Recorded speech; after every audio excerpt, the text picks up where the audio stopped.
Thank you for coming. This is an overview of the town meeting warrant. We have a meeting scheduled, special town meeting scheduled for October 16th, and it's very important to note that we've changed the time of town meeting. It's now going to start at 7 p.m. In the past, it was 7:30, but it's 7 p.m. in the high school auditorium on Monday, October 16th. Up here, we have a team of folks ready to discuss their individual articles, and I'll let everybody introduce themselves first to start. Tom, you want to start? Tom Welch, Chief Assessor. Chris Gallagher, Public Works Director. I guess I should have introduced myself. I'm Paige Duncan. I'm the acting town manager. Bill Yukna, Building Committee. Mark Craig, Director of Human Services. So without any further ado, we are going to get right into the articles. And so Article 1, I have Bill and Chris here will discuss this proposal. So from the Building Committee's point of view, and I think most of you realize, we've done a really good job over the last 15 years starting to really make sure we maintain all of our buildings properly so that they last longer. The DPW garage, quite honestly, has not had a lot of maintenance over the years. It's just been maintenance to keep it operational. You know, the town built a new town office down there to separate it out of that building so that A, would be handicap accessible, and B, that it would have the right facilities for them to operate and manage the DPW. But again, the old offices that were up in the second floor of the DPW were kind of just abandoned at the time and moved out of. The building needs some significant repair, and it needs obviously an expansion. Chris and his team, and as well as the Building Committee, are working on plans on the expansion, which the town approved funding on already.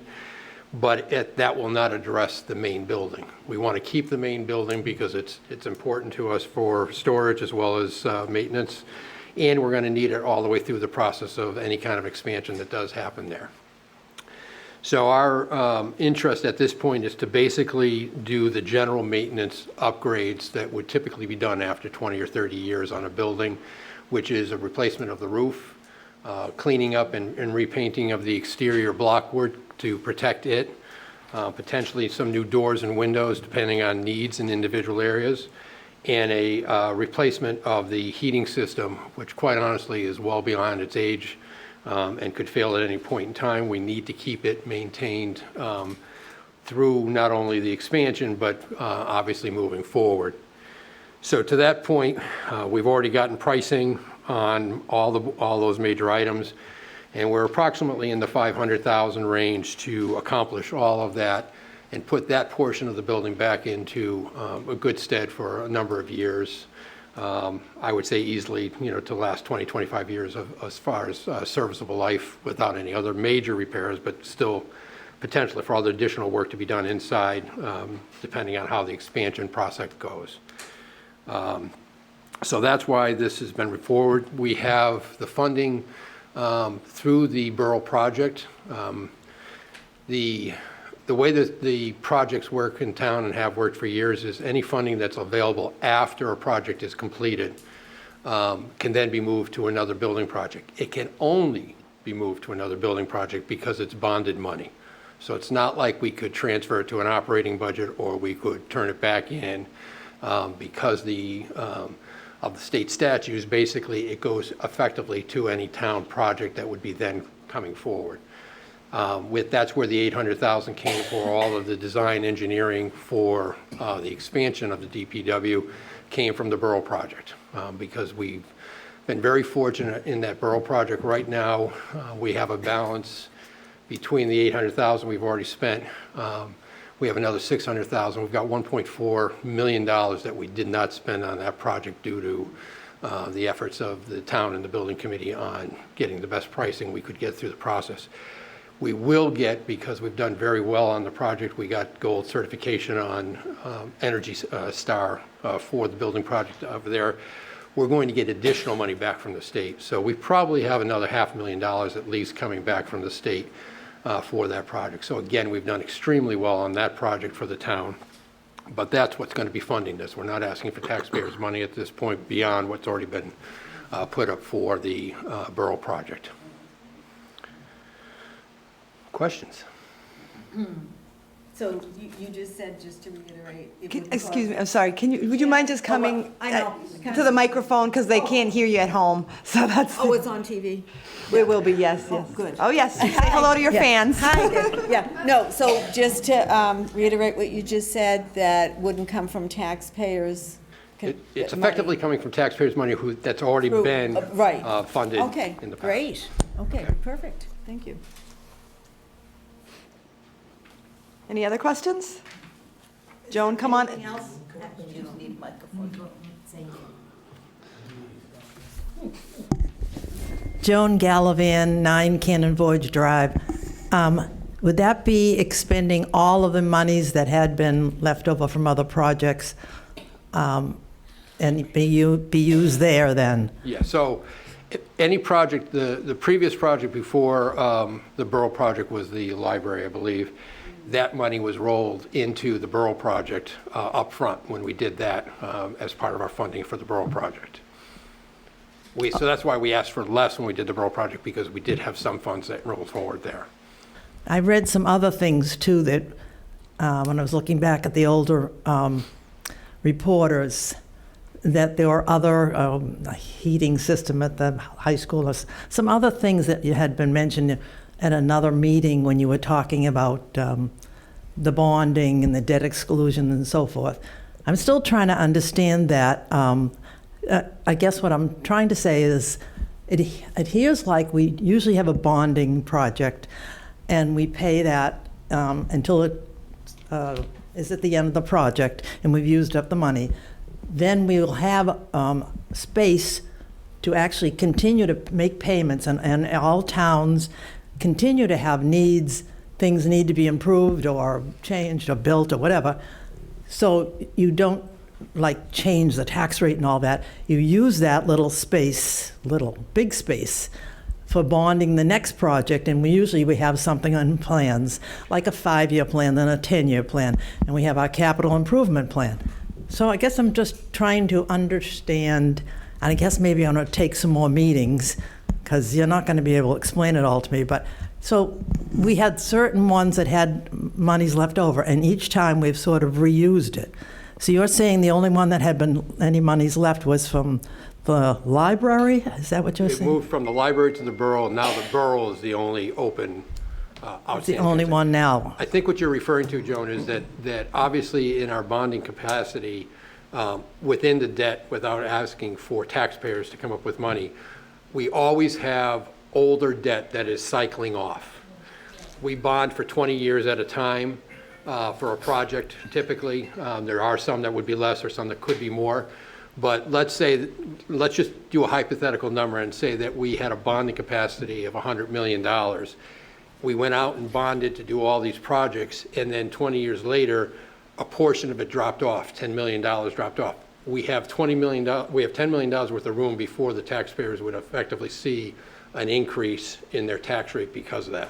This is not that. This is strictly, once we fund a project as a town and we go out to bond it, the only way that money that isn't used can be used is on another building project.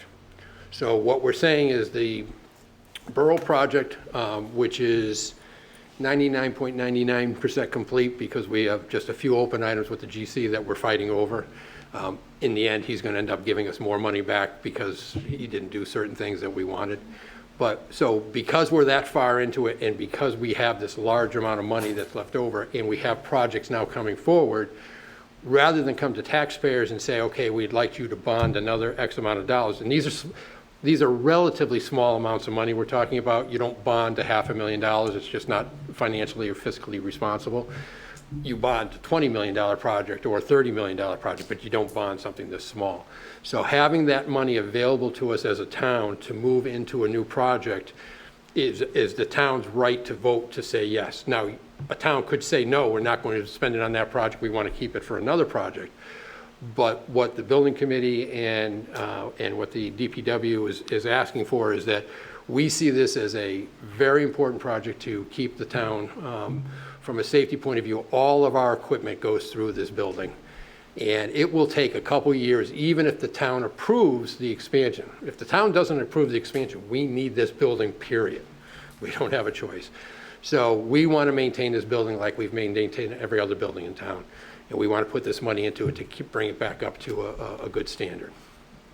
Okay, I don't think we're going to have much objections. It sounds, everything has been presented, has been looked over, and you're doing a great job creatively to be able to manage to bring this building up to standards.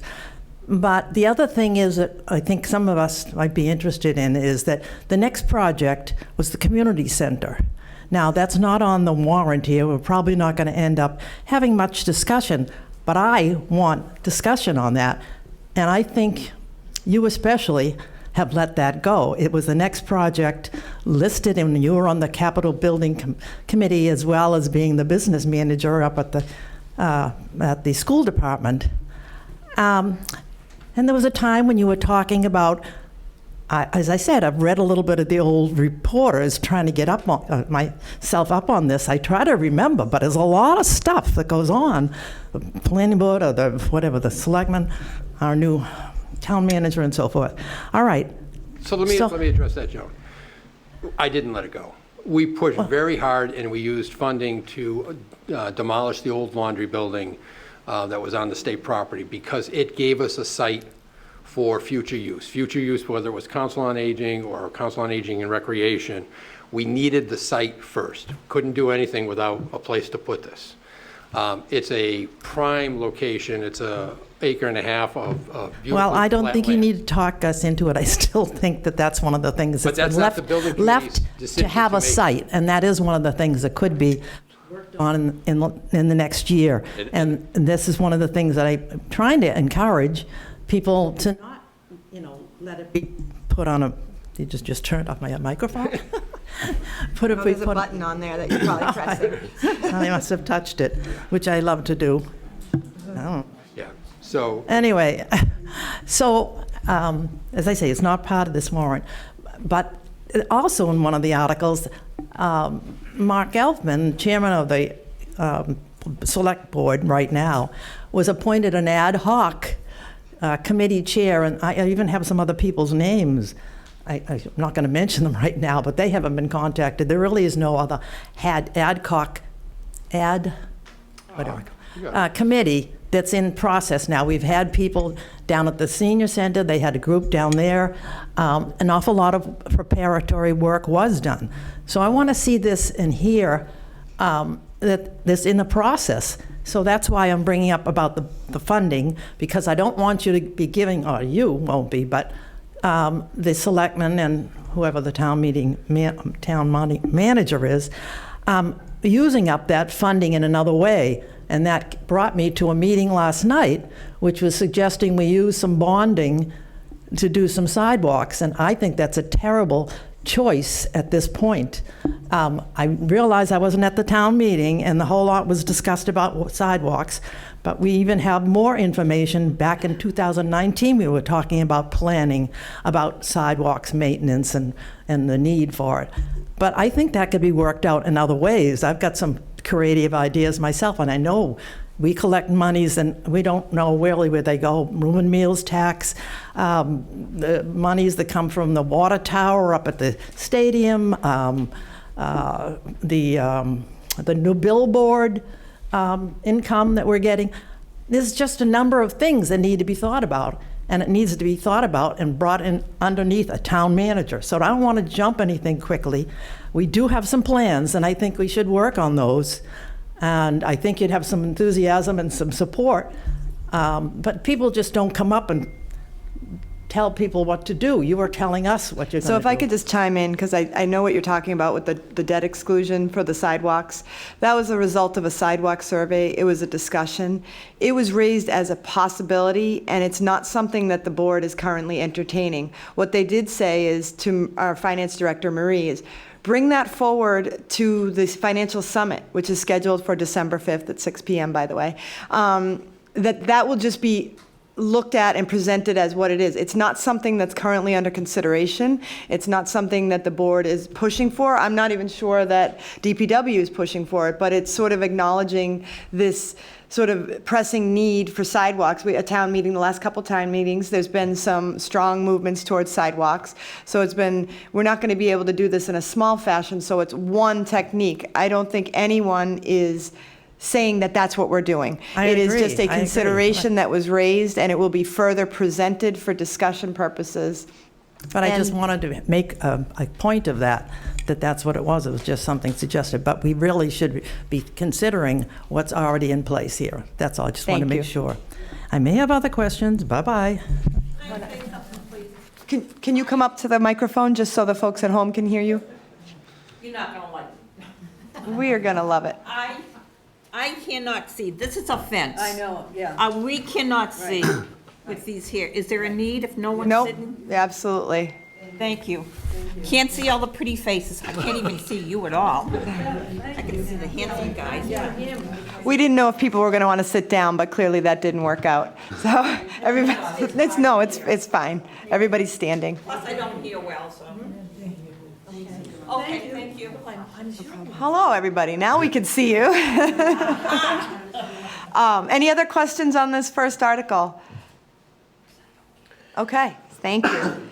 So Article 2 has to do with our beloved Council on Aging. So we're going to pass this over to Mark and let him discuss what's being proposed. So the Council on Aging, the Senior Center, operates all of its trips and programs based on revolving fund, which is essentially the money that comes in from a tripper program goes out to pay for that tripper program. So something like the Adirondack trip this past weekend generated additional funds that those then funds pay for more free programs. And that's been like that since the beginning of time. Other departments, such as the rec department, when they collect money from trips or programs, the money can be used to pay for programs, but also used to pay for part-time staff too. So this article essentially is asking the town if they would support a similar motion that the rec department offers to what the senior center could offer, meaning that money that comes in from programs can pay for additional part-time staff. So if you kind of extrapolate that out, maybe we could be open on a Friday afternoon because programs would be coming in on Friday. Yoga would generate money. I'd be able to hire additional part-time staff to staff the building so the building would be able to be open. And we can continue that along if maybe that means Saturday mornings we could be open. Maybe that means a couple evenings more we could be open. It's not an additional, it wouldn't be the full-time staff staying around, but we'd have part-time staff operating. It's a very similar, I did this in a couple of other communities. It's just the money that comes in from things we can then spend on part-time staff, which just makes us have more programs, which generates more additional funds too. So it's kind of a cut and dry article that's just basically changing the authorization to pay for part-time staff in addition to our current trips and programs. Thank you, Mark. Any questions on this one? Pretty easy. It's a good idea. Good, good. Thank you. Okay, our next article is going to have to do with our assessor, so that is why we have Tom here. So Tom, can you give us an overview of this article? Yeah, so the key to this article is we're trying to increase the tax break for a small business. Currently, there's a personal property exemption of $750 on the books, and we're going to increase that to $5,000.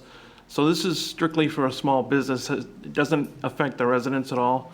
But what it does is it allows 200 additional businesses to get a tax break, for small business. And we think that's obviously a good idea. Anytime we can give a tax break, we'd like to do it. And it's under the town has already approved this in 2011 under their article for the $750. So this is just an increase from the $500 limit to the the $750 limit to the $5,000 limit. And it also will make things run more efficiently in the finance office. We'll have less uncollectible bills, which is related to the personal property. Not a lot, I shouldn't say not a lot, but some people don't pay the personal property bills, and then they become uncollectible bills. This will hopefully lower that amount that is uncollectible. And that's basically a summary of that article. Tom, is that, just to try to understand the benefit to the average taxpayer, do the uncollected bills go against free cash? Is that something I heard, or is there some reason why that's a disadvantage, or? like, what is the overall win, in addition to the 200 businesses, what is the win for the taxpayer in general? It doesn't really affect it doesn't affect the residential taxpayer at all. It's strictly a benefit to the commercial tax base Okay. for the small business. But you're right, Paige. I think, and maybe you probably don't even understand what personal property taxes are because you as individuals don't pay that. I own a piece of property in another town where I don't live, therefore they charge me personal property taxes on my refrigerator, any kind of electronic devices I have there or stuff like that. So it's an additional tax on top of their real estate taxes that they already pay. So what they're saying is to have a reduction in not having to pay for the first $5,000 worth of items that they would classify as personal to charge them additional money in taxes. So we're not charging for that first $5,000, is that correct? Correct, yeah. Thank you for that, yep. Go ahead, Joan. Joan Gallivan, 9 Cannon Forge Drive. I still don't understand it. Personal property tax. I have a business in town. I'm paying a personal property tax. You should be. In what tax am I doing that? I don't know, it depends on the equipment that you have, I don't know what kind of business you have, but if you have. We fill out a form every year. Yeah, the formal list. That you have to list, the income you get and all of that kind of stuff. That's a different one. That's an income and expense report, how much money your business is making, so we can come up with an accurate value on your property. But the Okay. formal list is a list of all the business equipment that you have, so that we can tax it Okay. appropriately. All right, you don't have to register for that. So some businesses may not have been Charged. registered for that and not receive a personal property tax, actually. That's true. Right now, anything under $750 in value doesn't get taxed. We're trying to get that to 5,000, so it gives a bigger break to more Oh, I businesses. see. Okay, so less business will have to even report that. Yeah, they'll be exempt. Got it, I think. Thank you. Okay, any further questions on that one? So now we're up to two very exciting articles that have to do with street acceptances, near and dear to my heart. But I'm going to turn it over to Chris, just because he's the guy who does the inspections. And we also have Lance here, who does the inspections as well. So Chris, you want to walk us through this? Sure. So the River Ridge subdivision is a small two-street subdivision down off of East Belcher Road that was approved by the planning board for construction a few years back now. They have gone through and built that subdivision, those roadways, according to the planning board subdivision rules and regulations.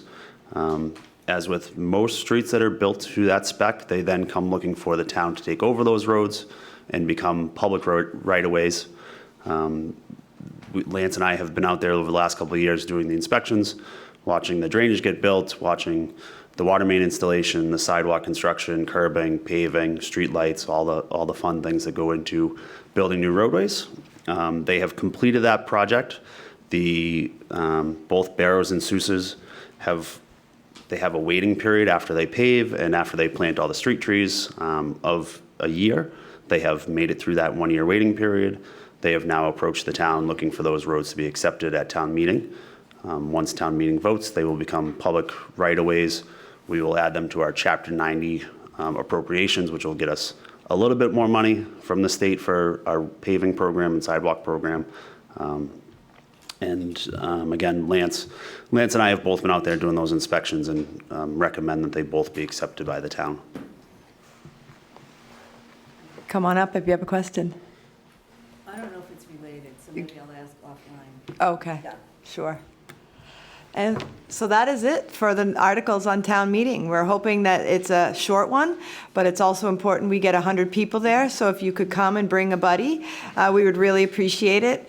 I know one of the main reason we're holding this town meeting is the DPW building and the concern about the systems out there and making it through the winter. So it really is important. All our roads and our plows and all that are kept there and maintained there. So it is important that that building remain operational. So we're hoping people understand that this is really an important meeting. And the good news is getting these 5 articles out of the way means fewer, well, it might not mean fewer articles in May, but kind of it might. So stay tuned for May, we'll have a lot more. But And that concludes our session. Thank you so much for coming today. Not having another town meeting like we usually do later in November. This is in place of This is the fall town meeting, and then we'll have our next town meeting in May. May. Oh. Yes. Last year was January, which was very late. Usually it's November-ish. Thank you, everyone. Thank you.